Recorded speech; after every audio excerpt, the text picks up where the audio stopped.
Hey everybody, welcome back to Recruiter Fuel, where we offer tips, trends, and perspectives on everything recruiting and HR. Today we're going to talk about recruitment marketing, candidate outreach, and candidate trust. No, Ian, there's so many positions that I have on my plate that are just so specific, so niche, that you just can't go on LinkedIn all the time and find that person. There's times that you will try everything. And again, a lot of our clients, when they come to us, they've tried everything. And so how does recruitment marketing work here at Qualligence?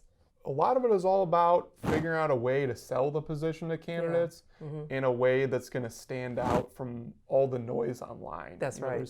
There's so many job postings and recruiters all fighting over the same talent pool. That's right. That if you can build a landing page or some materials that really kind of pop and show the appeal of working in a given position for a company, I think that can go a long ways towards catching candidate interest. So Qualligence has a landing page that's given to some of our clients who have a high-level need for some high-level positions.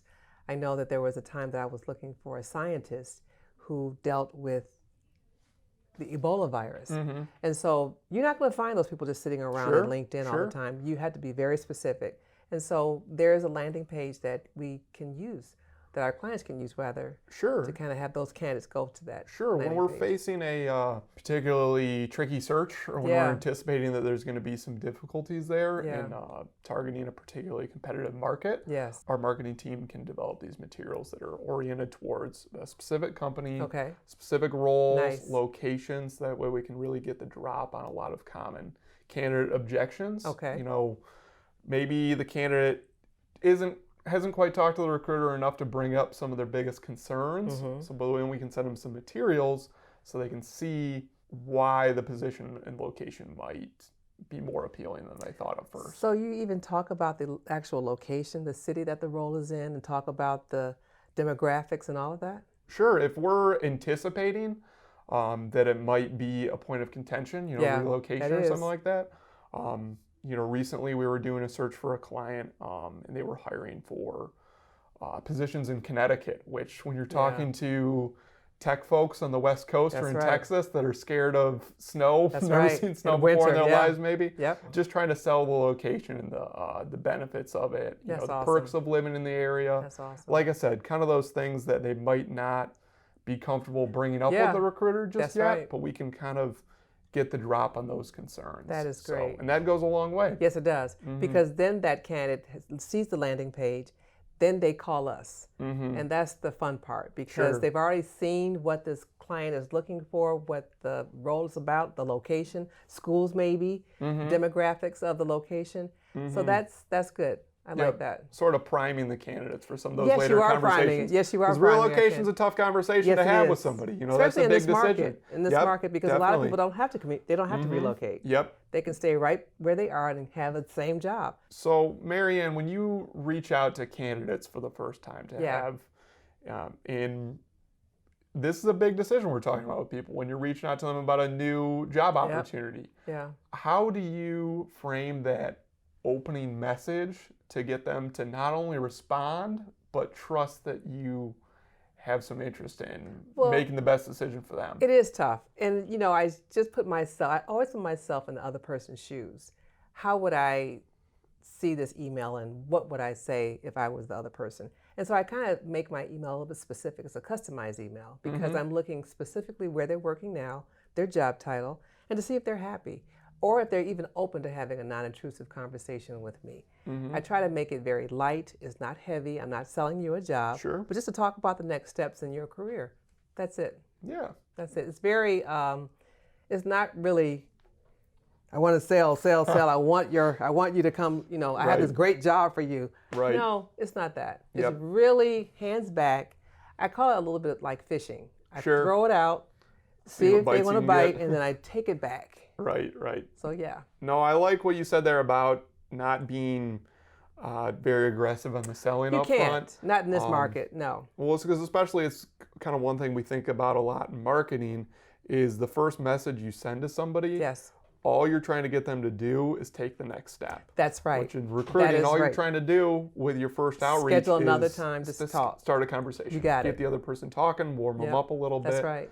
So. It's building relationships, and that's what we're doing. And we're trying to get a sense of what they're looking for as far as the next step. What's going to drive them to even talk to me? Why do they want to talk to me? They already have a job.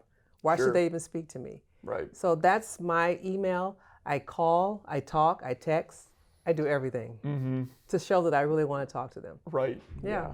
One thing I would think though is big is just asking questions. Yes. At the kind of the start of the conversation of you have to find out what they want out of the position. And before you do any selling, you're listening to them, showing empathy and stuff. It's creating like a relationship. Yep. You know, this is somebody you're going to be talking to. You're going to affect this person's life. Sure. Possibly. Sure. And so they have to trust. They have to know that I'm legitimate, that I'm not just some mom and pop recruiter just out there calling people randomly. Yep. They don't know who I am. Sure. Some people don't even know who Qualligence is. Right. And so they have to trust me initially. And so my goal when I reach out to my candidates initially is just to schedule another call. Sure. It's not just to sell that job right then and there. It's to schedule another call, another meeting, another time that we can discuss you and what you're looking for. Sure. And and it's all about the candidate. It's not about me. Right. And so I can't be offended if the candidate says, not right now, I'm not free, I can't talk with you. Sometimes they may even hang up on me by mistake. I'll call back. Sure. I'm not offended. You know, people are busy. And I always tell them, listen, I know you're busy. Let's just talk. Give me 10, 15 minutes, 5, 10 minutes. Yeah. And I would think a key part there too is just getting to know the other person and what they're looking for in the role before you start bombarding them with information about the role, you know, the position, benefits, salary, great opportunity, this and that. Turn them right off. Yep. Because these people, a lot of the people that we're reaching out to are bombarded with recruiters calling and harassing and calling them at work. They're busy. Sure. And so I take that away. I tell them, listen, I know you're busy. Right. We're all busy. Right. But give me 5, 10 minutes of your time. Right. Yep. Let's just chit-chat over your lunch break or after work on the weekends when you're free. Because I'm here to show them why they should talk to me. Right. And I introduce myself and let them know who I am, that I am a real person. They can look me on LinkedIn. Yep. Not a robo recruiter. Right, I'm not some weird person, but I am a legitimate recruiter. And they can go to LinkedIn, they can see my background, and to know that my interest is really on them. Sure, I imagine that makes a big difference. Yes, it does. And again, we're talking to all walks of life. Right. And so my conversation changes depending on who I'm speaking with. Sure. You know, an attorney is a totally different conversation than an engineer. So you have to be like a little chameleon. I can imagine one's a little more well-articulated than the other. You know, you have to be a chameleon. You have to change with the weather or whoever you're speaking with. You have to change. Yep. And just customize your outreach and customize your conversation and customize the way you're speaking to that candidate. Right. And if you'd like to check out some more advanced recruiting techniques, check out the Recruitment Education Institute at the link below. Feel free to reach out to us via social media. And if you'd like to be featured on Recruiter Fuel, reach out to us via email at info@qualligence.com. Thanks so much for watching, and we'll see you next time. Bye-bye.